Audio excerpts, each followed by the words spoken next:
নমস্কাৰ সকলোকে mirage video' চেনেলত স্বাগতম জনাইছোঁ। আশা কৰোঁ সকলোৰে ভাল। আজি মই লৈ আহিছোঁ গাছ আলুৰ ৰেচিপি। এইটো মাটিতলৰ আলু বুলিও কোৱা হয়। আপোনালোকে বাৰু এইটো কি বুলি কয় জনাবচোন। এই আলুটো প্ৰথমতে এই আলুটো মই বইল কৰি ল'ম আৰু এই আলুটো বনাম আজি মই মাছেৰে। বেছি মছলা এড নকৰোঁ। এটা পিঁয়াজ কাটি দিছোঁ, জলকীয়া লগতে আদা নহৰুৰ পেষ্ট আৰু অলপ জিৰা গুড়ি, এইখিনি মই ইয়াতে দিম। আলুটো মই বইল কৰা হৈ গ'ল। এতিয়া মই এইটো ভালদৰে সানি ল'ম।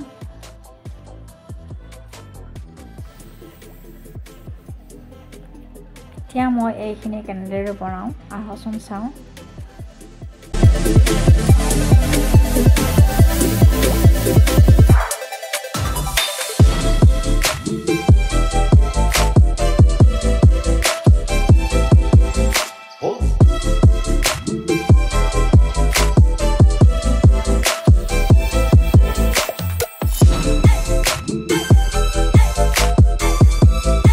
এই কেৰাহীটো আমাৰ লোহাৰ হয়। মই ইয়াতে বনালোঁ কাৰণ লোহাৰ কেৰাহীত আঞ্জাবিলাক বনালে সোৱাদ লাগে। সেইকাৰণে মই এইটো কেৰাহীতে বনালোঁ। তো ইয়াতে মই এতিয়া দি দিম বিলাহী, লগতে আদা নহৰুৰ পেষ্ট, হালধি, নিমখ গোটেইখিনি ইয়াতে মই এড কৰি কিনে অলপমান সময় ফ্ৰাই কৰি ঢাকন মাৰি থৈ দিম।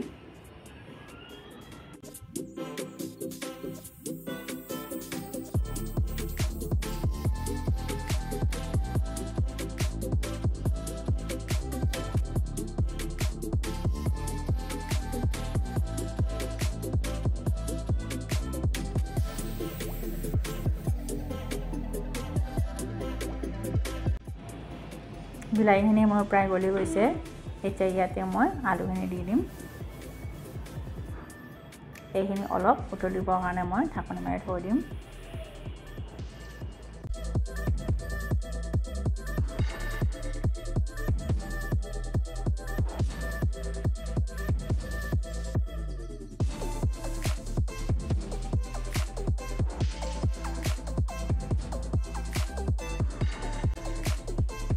আঞ্জাখন উতলিব ধৰিছে। ইয়াতে এতিয়া মই মাছখিনি দি দিম।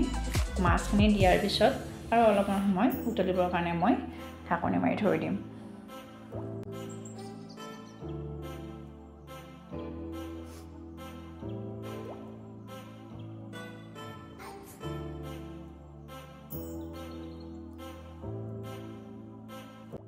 এই আমাৰ গাছ আলুৰ সৈতে মাছৰ আঞ্জা ৰেডি হৈ গ'ল।